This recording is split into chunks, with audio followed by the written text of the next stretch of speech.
Woodsport. Salut tout le monde, on se retrouve pour une nouvelle vidéo. Aujourd'hui on est sur le terrain de cross VTT freeride Woodspot à Saint-Galmier. On est exactement sur la dernière bosse de la grosse ligne freeride. Cette ligne on souhaite la rallonger, grossir les sauts. Donc pour cela on s'est fait livrer 600 mètres cubes de terre qu'on a ensuite acheminé à l'aide de dumpers sur le terrain. Avec une pelleteuse on va grossir les tas de terre, ce qui nous amène au sujet de la vidéo, à savoir que si on grossit les réceptions, le kick actuel va se retrouver trop petit. Donc il va falloir le remplacer par une rampe bien plus fat. Donc pour ça, on a trois solutions. La première, le neuf. Il se trouve que nous, on est une petite association de VTT et on n'a pas le budget de Red Bull, donc c'est quelque chose qu'on ne peut pas se permettre. On a regardé la deuxième solution, l'occasion. Qui dit occasion dit rampe déjà utilisée, dit rampe bien usée. Donc nous, on veut remplacer le kick par quelque chose qui va durer dans le temps, qu'on n'ait pas les mêmes questions à se reposer dans 3 mois parce que le truc sera tout pété. Donc il nous reste la troisième et dernière solution, à savoir le faire par soi-même, avec ses petites mains. Donc on s'est dit que ça allait être une bonne petite aventure et qu'il y avait peut-être moyen de partager ça avec vous avec une vidéo tuto YouTube. Donc on va vous présenter les difficultés qu'on a rencontrées, les solutions qu'on a mis en place pour réaliser la rampe. En plus là on part sur un deuxième confinement à cause du Covid. Donc ça sent déjà bien le merdier. J'espère que cette vidéo va vous plaire. Allez, c'est parti! Première étape, l'étude de faisabilité. En gros, on a réalisé des plans qui correspondent à nos besoins, qu'on a ensuite modifiés, adaptés avec le bois qu'on va utiliser. Nous, on a décidé de réutiliser les poutres d'une structure en bois qu'on avait réalisée par le passé et qui pourrit sur notre terrain.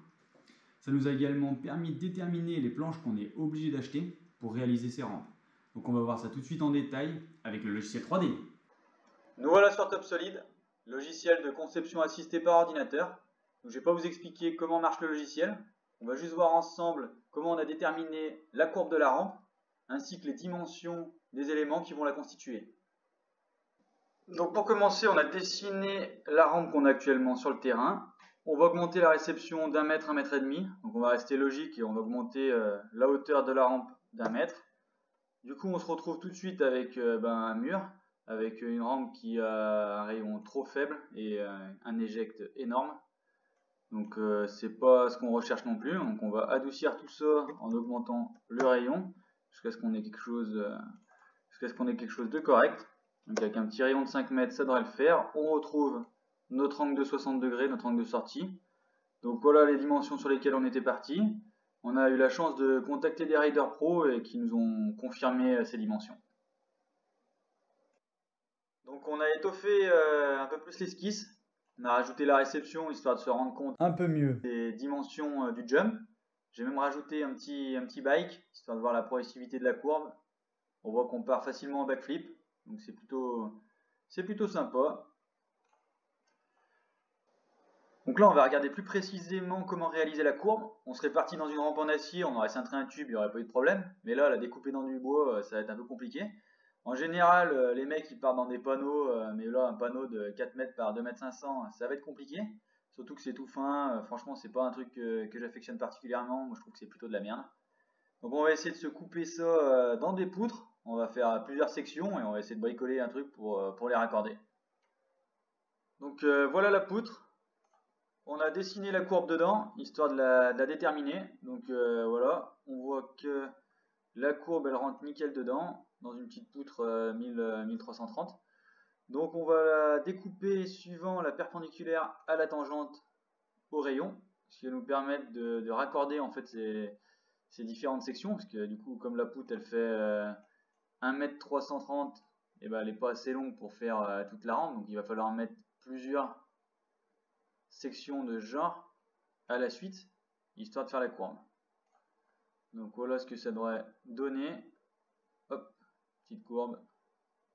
Donc on va enchaîner par un assemblage qui va nous permettre de déterminer le nombre de poutres qu'il nous faut pour réaliser la courbe dans son intégralité. Donc on peut voir en gris exactement le panneau dans lequel on aurait pu découper la courbe à la scie sauteuse si on l'avait voulu. Bon, nous on a choisi de faire ça avec les poutres. Donc on voit qu'avec 3 poutres on devrait sortir une bonne partie de la courbe. Il nous manque seulement ce petit bout là, mais bon, avec une chute on devrait arriver à se démerder.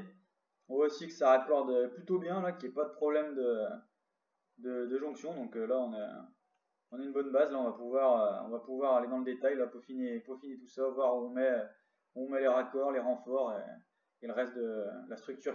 Ensuite, on a dessiné une nouvelle esquisse qui va nous permettre de déterminer la position des encoches sur les éléments de courbe précédemment déterminés, dans lequel vont venir se loger les traverses, représentées en rose sur le volume 3D. Donc là, on a représenté l'esquisse de la rampe de profil. Il faut imaginer 3 profils de courbes identiques, mis côte à côte, et reliés entre eux par les traverses de sections carrées qu'on peut avoir ici, qui représentent également les encoches. Donc nous, on a choisi de réaliser 3 encoches, donc une en commun de chaque côté des poutres et une centrale, sur lequel on fait suivre les renforts qui vont relier la courbe à la structure, on va dire, principale, longueur, hauteur. Donc là, on va rentrer un peu plus en détail dans l'esquisse, donc on voit que c'est tout de suite un peu plus le bordel.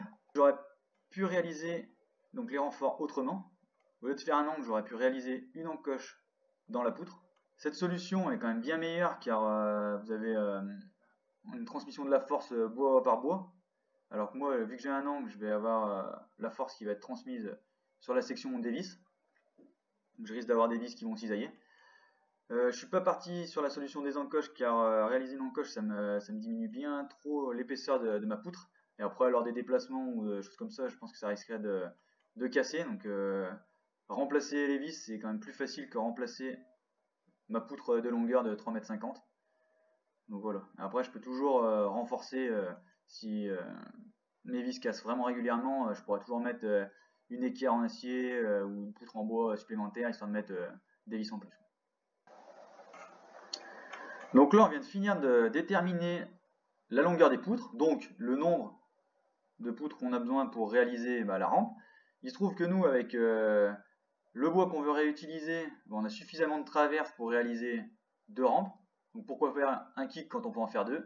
Moi, je pense que la question elle est vite répondue. Donc ensuite, on va vérifier les débits, donc des planches qu'on va acheter. Donc là, on voit bien que nos 3 sections qui vont réaliser la courbe rentrent dans une poutre de longueur à 4 mètres qu'on va acheter dans un magasin de bricolage.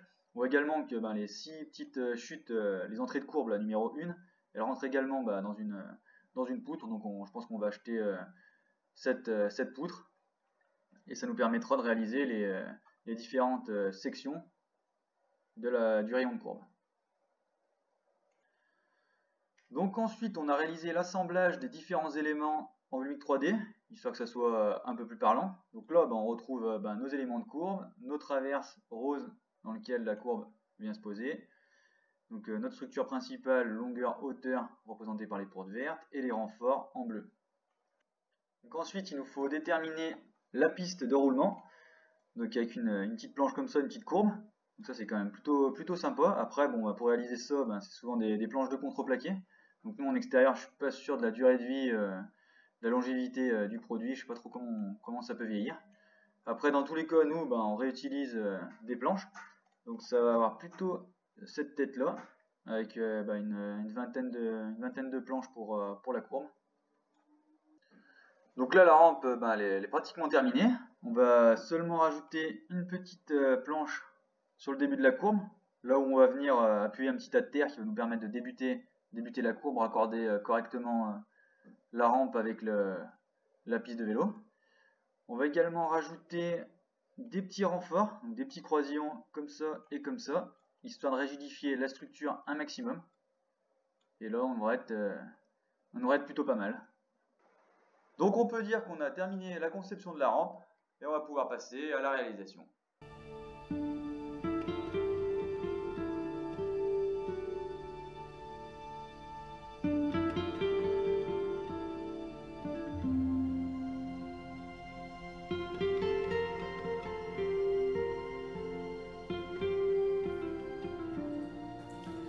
Donc on se retrouve au spot, voilà le bois qu'on va utiliser pour la construction de la rampe, pour les poutres du classe 4 et pour les planches de la charpente classe 2. On voit qu'il y a pas mal de mousse dessus, mais il y a une bonne base, donc après un petit nettoyage, ça devra le faire.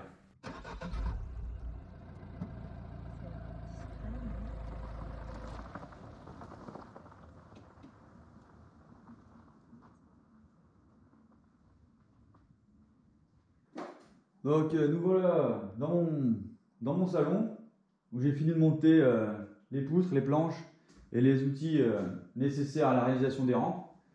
On est toujours confiné et je dispose d'une cave trop petite et je n'ai pas de garage, pas d'extérieur pour me permettre d'entreposer tout ça ailleurs que dans le salon. Heureusement ma copine pas trop pénible donc elle gueule pas trop et elle me permet de faire toutes mes conneries chez nous. Donc là j'ai récupéré une petite scie circulaire dans le genre là, qui va me permettre de faire les découpes à 45, 50, 60 degrés, les angles qui vont bien. Je pensais faire ça dehors mais malheureusement il pleut, donc on va faire ça dedans. Espérons qu'on démonte pas tout l'appart et qu'on ait le temps de nettoyer ça comme il faut quand même avant que madame rentre. Parce que ça risque d'être la crise de couple. Et ben on va s'y mettre.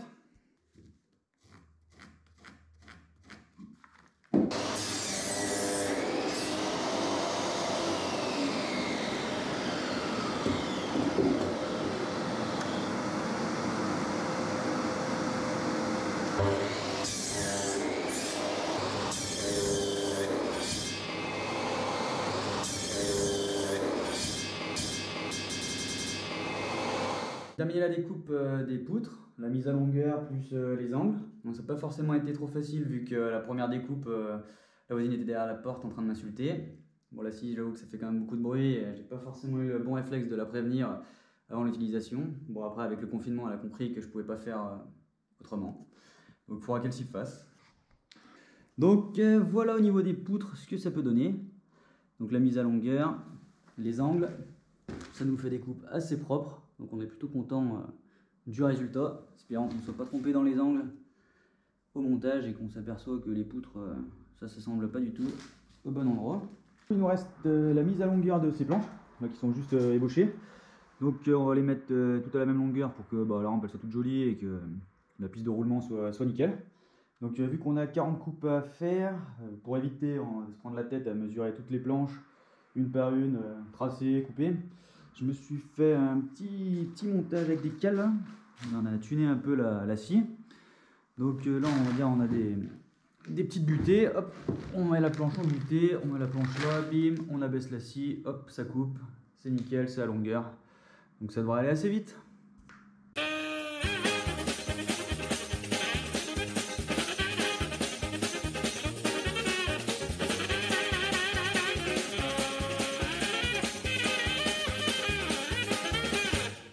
Donc je viens de terminer les découpes, la mise à longueur des planches s'est plutôt bien passé, l'outillage était assez efficace, ça n'a pas traîné. Donc voilà le résultat, on peut voir qu'elles sont toutes à la même longueur. Donc, je suis content du résultat, c'est plutôt joli. Donc prochaine étape, ça va être ponçage des poutres, on va enlever tout ce qui est, toute la vilaine mousse, toute la merde qu'il y a dessus. Histoire qu'on ait des planches toutes belles et toutes propres pour la suite. C'est parti!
Ponçage terminé, prochaine étape, la découpe de la courbe. Donc pour la prochaine étape, on se retrouve chez mon collègue menuisier. Donc pour la découpe de la courbe, on a acheté des poutres de 4 mètres de long qu'on va débiter grâce à des gabarits. Je vais laisser mon collègue vous présenter tout ça. Salut, du coup, donc après avoir fait des gabarits à la commande numérique, on a pu débiter les pièces de 4 mètres. en fonction à peu près de la taille du gabarit, qu'on a fixé dessus pour pouvoir reporter un trait. Une fois le trait fait, on va pouvoir dégrossir à la scie, le maximum étant le plus près du trait. Pour une fois, après ça, refixer les gabarits. Une fois le gabarit fixé, on se retrouve directement sur la toupie, où là, on va pouvoir servir de la toupie, de l'axe, avec le roulement à billes, pour pouvoir suivre notre gabarit, et pour pouvoir faire une courbe parfaite grâce à nos super gabarits.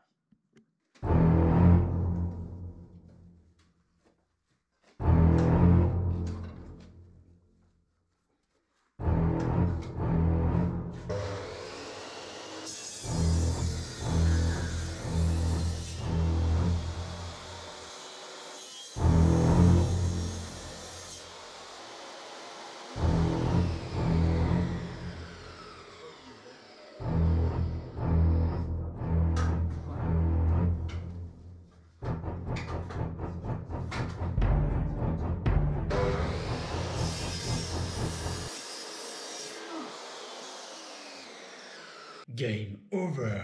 Dans le prochain épisode, vous découvrirez combien de doigts il manque au gros Bobby qui a voulu mettre sa main dans une scie circulaire. Le menuisier aura-t-il toujours sa moustache? Cette équipe de bras cassés arrivera-t-elle à finir la construction de leur rampe ou finira-t-elle au feu comme bois de chauffage? Moi je pense que la question elle est vite répondue. C'est ce que vous découvrirez au prochain épisode.